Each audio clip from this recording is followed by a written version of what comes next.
Let me say it again. The state of the soul determines the degree of joyfulness in your life.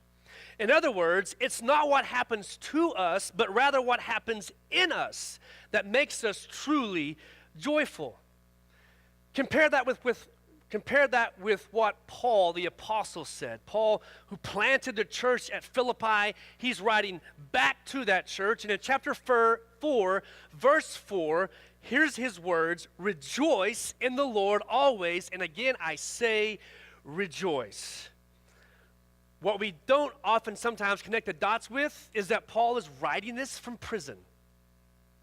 Not a very good circumstance. But for Paul and us, circumstances are not the authoritative determiners of joy. My friends, it's not the health of your body that determines that. It's not the financial state of your bank account. It's not the number of likes that you get with that well thought out picture and post on Instagram or Facebook that's going to give you joy. Rather, it's the state of your soul. And one of the ways that we care for our souls is by putting ourselves in a position where we are giving thanks to the Lord. And the psalm gives great attention to whom we are to give thanks to. Notice the titles in these first 3 verses that are given to the Lord. He is the God of gods.